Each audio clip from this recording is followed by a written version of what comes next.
Olá, pessoal, sejam todos muito bem-vindos em mais um episódio do podcast Construção em Alta. Eu, Giovana Fachinelli, designer de interiores, e ao meu lado o William Pilate, empreendedor multissetorial. É um prazer imenso estarmos diretamente no salão de eventos do Salão de Gramado, referência em móveis, design e inovação no Brasil. Hoje estamos em Gramado, cercados por grandes marcas, profissionais renomados e muita novidade no mercado. Você que está nos ouvindo e assistindo, já aproveita para seguir os nossos perfis e acompanhar toda a cobertura do evento. Podcast Construção em Alta, William Pilate, Giovanna Fachinelli e o Salão de Gramado Oficial. Um agradecimento super especial aos nossos apoiadores que fazem esse projeto acontecer com tanta qualidade. Meridiano Móveis, Espaço Decor, Madelustre, Serra Gaúcha Estofados. Fiquem ligados que vamos trazer entrevistas incríveis, insights do mercado, lançamentos, tendências e muita ideia para você que vive o mundo da construção e arquitetura. Hoje, o nosso convidado, estamos tendo a honra de receber Paulo Niemeyer, arquiteto, designer e presidente do Instituto Niemeyer, além de neto do Oscar Niemeyer.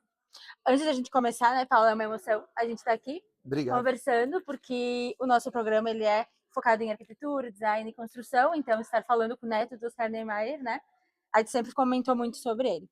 E para a gente começar, então, tu manteve, né, tu tá mantendo vivo esse legado do seu avô. E como que é isso, assim, para você? E para tua profissão? É quase que um ramo da profissão, né? Porque eu tenho muito orgulho de ser neto dele. Convivi com ele muitos anos, trabalhei com arquitetura, e eu, muito novo, já me emocionava com o trabalho dele. Quando eu via filme, quando tem a ciência, né, a consciência de quem é Oscar, de que ele existe, porque você é novo, não sabe, né? Não tem a potência, não tem ideia da potência que é o cara. E de repente você convive e conhece um cara chamado Oscar. De repente você descobre que ele é arquiteto e faz coisas interessantes. De repente ele é conhecido mundialmente, nacionalmente. De repente ele é badalado sabe, você vai gradativamente entendendo isso tudo. Até curioso, muita gente acha que eu sou arquiteto por causa dele, e não é por causa do meu pai. Meu pai, eu não imaginava que ia ser arquiteto, mas meu pai e minha mãe são arquitetos. Minha mãe morreu, mas era arquiteta também, desenvolvia os projetos do meu avô. Então minha vida foi muito voltada. Eu cresci no ambiente da arquitetura e da arte. A filha única do meu avô era minha avó Ana Maria. Ela era marchand, desenvolveu vários projetos interessantes com vários expoentes da arte hoje em dia. Ela descobriu vários talentos e eu convivia com ela muito, muito normalmente, né? Então ter esse ambiente, né, em vida, assim, e ter convivido com meu pai, eu brinco que eu comecei arquitetura com 2 anos de idade, porque ia visitar meu pai na obra, né? Então, onde eu ia tinha arquitetura. Em casa ele estava fazendo um projeto, ou ia visitar ele. Eu lembro de buscar meu pai foi sócio do Rui Ataque muitos anos, depois da separação da minha mãe, ele foi para São Paulo e acabou sendo sócio do Rui Ataque, e estando junto com vários arquitetos interessantes. Nós íamos encontrar ele à noite e tudo, buscar, ficávamos de madrugada, meu pai, eu e o Rui Ataque falando sobre coisas e eles brincando, até que meu pai brincava com o Rui, dizendo que se eu pegasse um esquadro ou virasse arquiteto, ele ia quebrar minha mão, porque a profissão tem as agruras, né, de ser arquiteto, não é fácil, e todos enfrentaram. Então, eu estou no colégio, estudando sobre Brasília, e vi lá o nome Oscar Niemeyer, e fiquei curioso, falei, o nome é parecido, será que é parente? Não tinha ideia. Na primeira série, falando estudando sobre Brasília, tinha que fazer um trabalho sobre Brasília. E aí cheguei em casa, perguntei para minha mãe, falei, mãe, Oscar Niemeyer é parente meu? Ela falou, guarda esse nome que você vai ouvir muito falar dele. Olha ali, né? Aí eu não só ouvi falar dele, como tive a oportunidade de ir morar com meu avô, tive a oportunidade de trabalhar com ele, eu sou coautor de várias obras, e eu sou um apaixonado por arquitetura. Eu, quando estive no PCF, quando eu ajudei a detalhar várias obras dele, eu tive um prazer muito grande. E ainda hoje, quando eu visito uma obra que ainda não visitei, é muito, eu não sei, eu tenho uma ligação muito forte com essa, quase nostálgica, né? Com essa época, com essa arquitetura moderna brasileira, sabe? Com os amigos do Oscar, inclusive, apesar de não ter convivido com todos, tive a oportunidade de conviver com o Sérgio Bernardes, tive a oportunidade de conhecer o Burle Marx. Então, isso é muito gratificante. Chegou a morar quanto tempo com ele, Paulo? Muito tempo, eu não sei dizer exatamente quanto tempo, mas nós moramos bastante tempo, até os últimos anos assim da vida dele. Eu saí de casa, fui morar com ele quando eu tive em São Paulo uma época, trabalhei em Mogi, e estava indo Memorial da América Latina e no Parque Ibirapuera.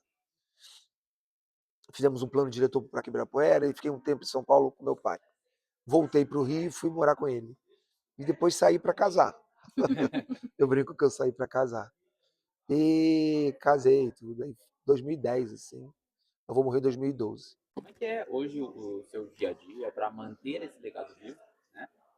E quais as dificuldades que tem para se manter, talvez o legado, mas também a arquitetura sempre ativa, sempre em alta, para o pessoal que está chegando agora? Rapaz, é brabo. É, eu tenho um lado emocional, que é seríssimo. Para mim é muito sério. Então eu falo com emoção também, porque eu defendo muito. E acho que é um absurdo a gente não reconhecer que ele é o maior arquiteto do planeta. Por que eu digo isso? Ele é um dos maiores do planeta, porque ele criou uma arquitetura, ele foi um dos precursores de uma arquitetura que a Zaha confessou que foi importante para a carreira dela, que o Calatrava confessou que foi importante para a carreira dele. Então, se você pegar uma arquitetura moderna recente, e até essa arquitetura moderna que o Calatrava, que a Zaha e vários outros fizeram, eles dizem que beberam e aprenderam muito com. Eu lembro de uma história do Norman Foster indo a Brasília, e que as pessoas lá em Brasília comentam que acharam muito estranho. Ele foi visitar duas obras muito específicas do meu avô, do Oscar, que ele queria ver a escada do Itamaraty, uma outra obra que eu não lembro, e pegou o avião e foi embora. Tipo assim, foi muito cirúrgico, Específico. né? Direcionado. Eu falei, ele queria copiar, ele queria entender como é que é o projeto, como é que aquele cara magnífico e tudo, e isso vai para o repertório dos grandes arquitetos de hoje e das de futuras gerações. O Darcy já dizia que nós vamos estudar, com certeza vai ter a cadeira para estudar as colunas do Niemeyer, como nós estudamos as dóricas, as jônicas, as romanas, né? Então, eu acho que o Oscar é isso. Defender o legado dele é falar disso, falar que a gente precisa reconhecer, principalmente quem é brasileiro. Quem vem do Brasil precisa reconhecer. O trabalho que meu avô fez foi muito importante. Eu ter tido a oportunidade de estar com ele também é muito importante. Apesar dos problemas que a família encontra, tem problemas, né, do legado em si não está muito organizado, o próprio governo não reconhecer. A Brasília, por exemplo, eu sou obrigado a dizer quase sempre, né? Falam muito do Lúcio Costa, do JK e tudo. Não, todos têm um mérito importantíssimo. É uma cidade planejada. É uma cidade planejada onde teve uma equipe fantástica. Agora, se não fosse Oscar, Brasília não era Brasília. Uhum. Né? Quantas cidades planejadas existem no mundo e ninguém fala da equipe toda? E cidades importantes. Tem na China cidades que foi importante o movimento, limparam vários rios na China, sabe? Estão resgatando muitas áreas urbanas importantes e tudo, e você não entende, você ouve falar como vários projetos isolados. Brasília é monumental e é fantástica e é um museu a céu aberto por causa do Oscar. Se não fosse isso, não existiria. Seria mais uma, Mais um né? filme. Então, eu acho que é importante a gente. Eu tenho feito esse caminho assim, de defender, porque, claro, o meu trabalho eu faço muito ligado ao dele. Eu gosto do como ele desenhava e tudo, a gente desenhava junto. Então, eu tento fazer um trabalho autoral, lógico, mas eu sigo essa linha, porque eu gosto muito. Agora, não tem como negar que ele é importante. Né? Então, eu falo disso com muita propriedade, porque além de ter estudado Oscar, eu sou arquiteto. E tenho orgulho de fazer projetos de arquitetura, tanto prédios e torres quanto casas. E design, né? Tenho várias linhas de design que me deixam muito contente. Eu estou com uma parceria com Fábrica de Porcelanato, que tem uma coleção Niemeyer. Eu tenho a parceria com a Cartacho Tapete, que a gente tem uma coleção de tapetes. Tem uma coleção de. Agora estamos lançando uma coleção de produtos para louças e metais, uma empresa nova chamada Aqua. Então, estou muito feliz aí com o caminho que apareceu, né? E tu faz toda a parte de construção também, projetos de casas, difícil tudo.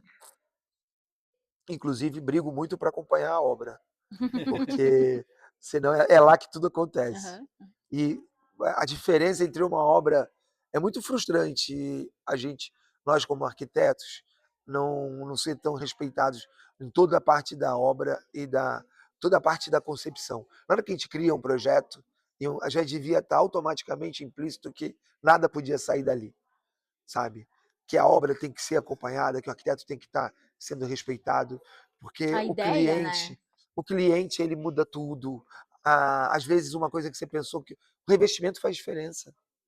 Você pensou num tom de revestimento, ou numa paleta de cores, numa ambiência que você criou, e aquilo tudo descaracteriza completamente uma outra pessoa que foi se interferir. Eu estou tendo um problema parecido, por exemplo, ou uma construtora que pegou mal o projeto que a gente está fazendo e prefere economizar com estagiários, né, de engenharia e de arquitetura. E vários problemas já aconteceram, pilar onde não tinha, mas você também, a gente não consegue acompanhar toda a etapa. Isso eu acho que é um defeito do CAL. O CAL devia proteger o projeto em si e não a sociedade. Devia proteger também o arquiteto de ser. Porque depois é o nome do arquiteto que vai. Você faz um projeto, eu faço uma torre, essa torre na Barra, por exemplo. A gente tem um projeto da torre, é um projeto importante, um projeto novo. Se mexem muito, não pode mais dizer que é. Aí você perde o projeto, você tira o seu nome. Meu avô fazia isso. Fala, tira meu nome. E ele saía do Se projeto. descaracterizava Mas muito? ele tinha mais 15, 20 projetos interessantes, sabe? Então, quer dizer, entendo o meio que a gente vive, já tive em todos os lados. Já tive no lado da construtora, já tive no lado do arquiteto, já tive no lado da obra em si, e acompanho muita obra. Eu acho que é fundamental essa discussão e a valoração do arquiteto. É muito importante. Porque a gente fica sempre. A gente não tem a proteção nem de um lado nem do outro. Você assina um projeto, mas dá graças a Deus se ele faz, você recebe. Se você recebe e ele faz de qualquer jeito, você abre mão do seu nome, você não bota no currículo, porque não ficou igual. Sim. Né? O Oscar enfrentava isso e abriu mão de várias obras. Mas a gente já não pode mais fazer isso, né? O mercado está cada vez mais concorrente, né? Mais E depois hoje competitivo. tem muito mais regras, mais profissional, teoricamente, seria uma dor que já não deveria mais existir, né? Né? A questão dessa valorização e E a acompanhamento. questão da ética mesmo, né? O meu avô, eu lembro a gente no escritório, nós íamos fazer um projeto, Jacques Wagner, né? Ele na época era ministro, ele era governador da Bahia. Nós íamos fazer um projeto de um estádio, o estádio da Fonte Nova. E o Jacques Wagner falando com meu avô e tudo, e Oscar, a gente vai fazer o projeto. Falou, chama o arquiteto. O arquiteto morreu, Oscar. A gente vai demolir. Ele era contra demolir o projeto. A reforma, ou adaptar o projeto, isso é um absurdo também. Adaptar, modernizar até pode, mas respeitar o que o arquiteto fez, algumas obras são importantes, né? A gente deixar para a nossa cultura. Se a gente for trocando tudo, chega uma hora que não tem identidade nenhuma. Acho que tem que ter um critério também, o que pode demolir e perder, o que não. Sei lá, é muito, muito subjetivo, É, mas cabe muita discussão. sabe? Vai longe. Vai longe. Paulo, tinha algum processo criativo que tu aprendeu com os caras? Tipo assim, a gente fazia o processo, a criação em tal formato, a gente tinha alguns modelos, era de manhã, era de tarde, tem algo nessa linha? Não tinha linha nenhuma. Não tinha linha nenhuma? Não. Era o desenho por si só. A gente chegava, pegava o croquis, fazia lá, e aí chegava de manhã. Normalmente de manhã a gente chegava no escritório, tomava café, aí ele chegava, e vamos para onde? Porque nós estávamos fazendo, nos últimos anos, a gente estava fazendo um projeto, que era o Caminho Niemeyer em Niterói, e ele estava gostando de acompanhar a obra. E ele montou um barracão lá numa dos equipamentos, onde ele estava tentando se posicionar, né, na obra para não proteger a obra. E também para poder fazer com que ela andasse, tivesse a celeridade que ele queria e tal. E a gente acordava de manhã, ele ficava na dúvida, por exemplo, se a gente ia para a obra lá que ele queria muito ir, ou se a gente ia para o escritório. E várias vezes a gente ia para a obra. Quando a gente ia para o escritório, às vezes quando tinha um projeto, ele pegava direto no projeto e ia desenhar. O método, basicamente, assim, nos últimos anos, ficou mais o desenho. A gente desenhava lá, aí nós desenvolvíamos o projeto fazendo os estudos, passava para o computador e tudo, mostrava, plotava maior e mais grosso para ele ver ainda no formato, numa característica mais de desenho, né, mais orgânico e tudo. Aí na hora que a gente definia os acessos, os fluxos, e o projeto estava mais desenhado, aí a gente detalhava mais, e aí, porque o computador permitiu isso. A gente criou um mecanismo muito legal de trabalho, porque, claro, se não tivesse computador, eu desenhava tudo. Isso ia ser orgânico, né? Mas o trabalho era muito mais longo. Então, a gente conseguia passar logo, eu no caso, né? A gente começou a passar logo para o computador. Porque às vezes o traço inicial dele era o que ficava. Até para não perder os traços, né? Então a gente escaneava já digitalizava e já ia dali avançando, porque até a gente passava a ter também o acervo do material, né? Uhum. Das várias versões e tudo. Às vezes estava tudo andando muito bem e ele mudava tudo. Jogava tudo fora e fazia de novo. E isso era normal, mas era sempre o desenho. Então a gente chegava no escritório, ele pegava papel manteiga, a gente desenhava. Aí ele fazia planta, corte, essas coisas. A gente continuava ali, quando aquilo estava bem, aí avançando e ia levando os problemas que iam aparecendo e ele ia definindo. Mas ele acompanhava todas as etapas, até a obra.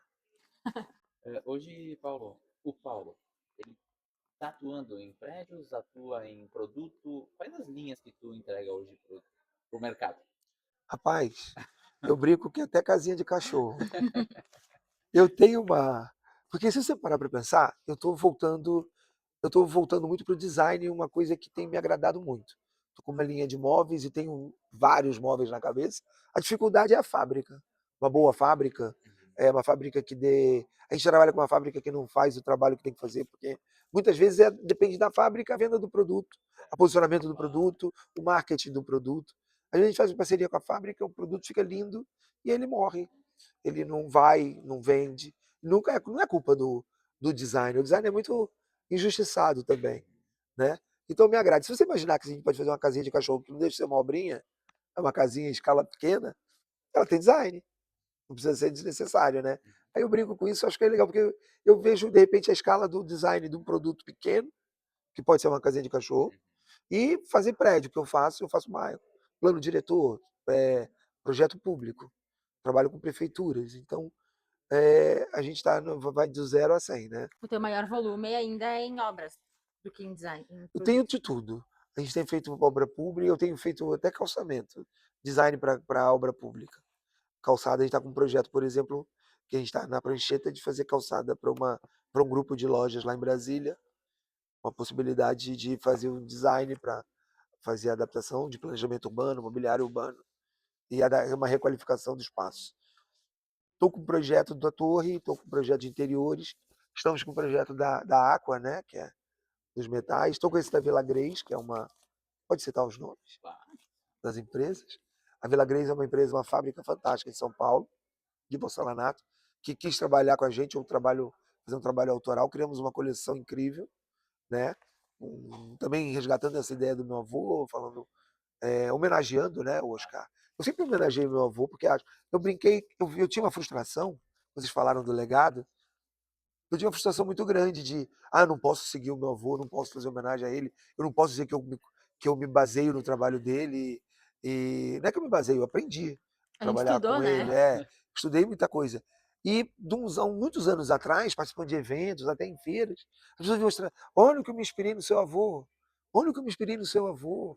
Tinha um amigo meu designer, que ele todo orgulhoso, um objeto simples, sem função nem nada, simplesmente decorativo, inspirado na coluna do Alvorada. Falei, pô, eu não, eu fico eu com tanta Você fez o Tem procedimento que propriedade, dele, não? desenhar ajudei a diferente para não desenhar, ser. para dizer que. E aí eu foi legal, porque eu até agradeço a eles, porque eu me libertei um pouco disso, né? E acho legal me inspirar no trabalho dele. Todo mundo se inspira. Azar, a Didi se inspirou. Eu posso. E aí eu faço isso. Então eu trabalho desde o design de produto, criando até a logomarca, já fiz. Tinha uma amiga minha, jornalista, que eu fiz para ela a logo dela a, a logo dela como empresa, como jornalista, foi eu que desenhei.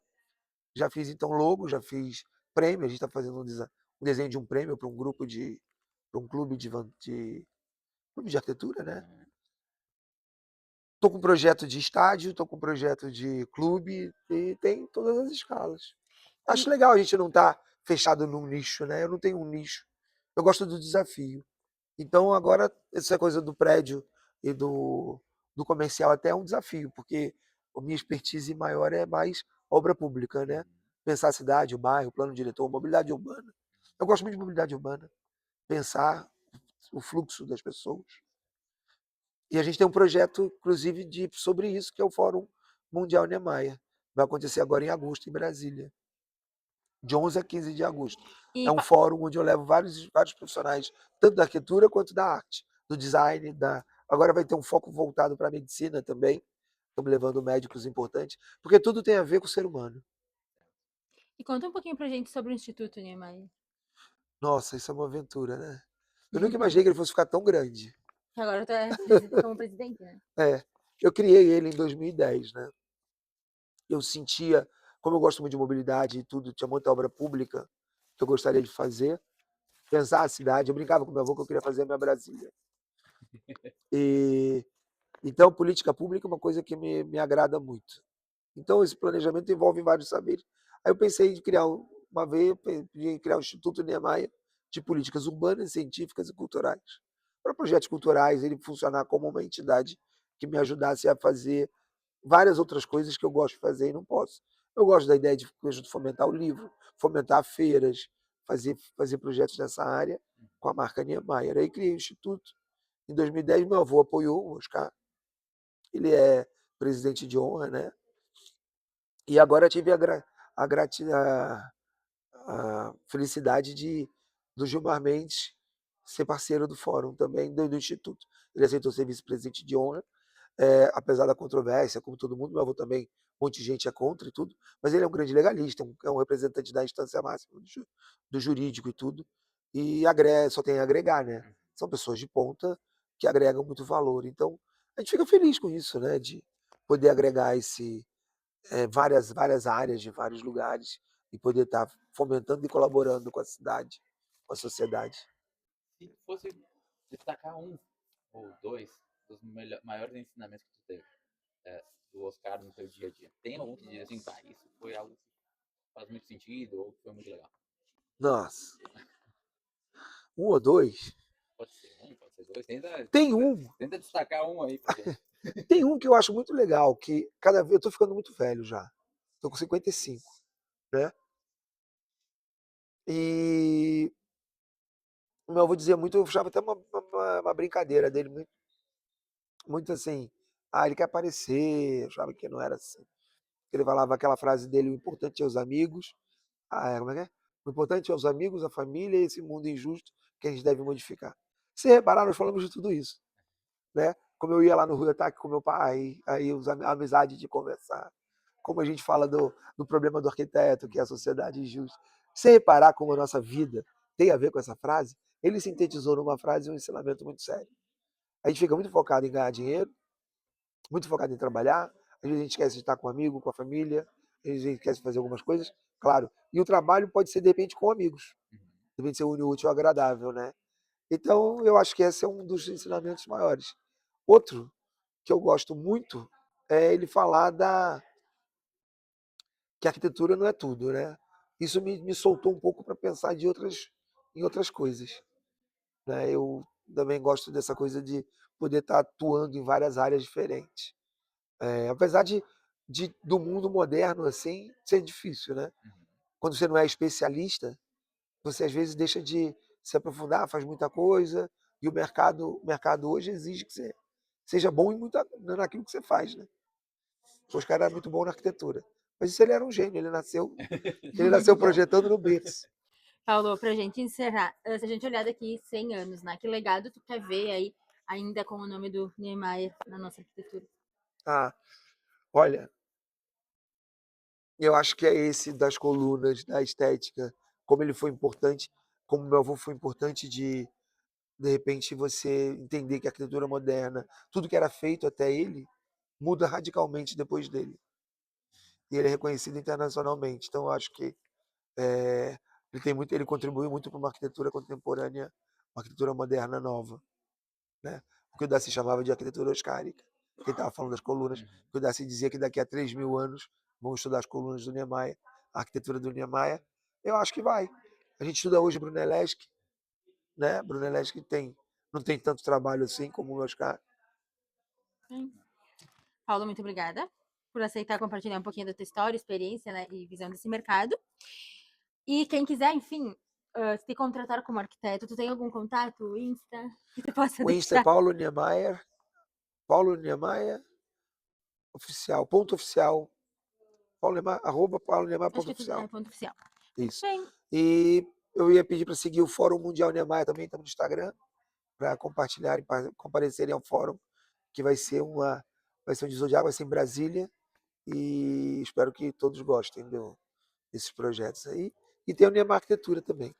Bem, acompanhem nosso podcast Construção em Alta na plataforma e nas redes sociais e se inscrevam para os próximos episódios. Obrigada por estarem conosco e foi uma honra, Paulo, falar.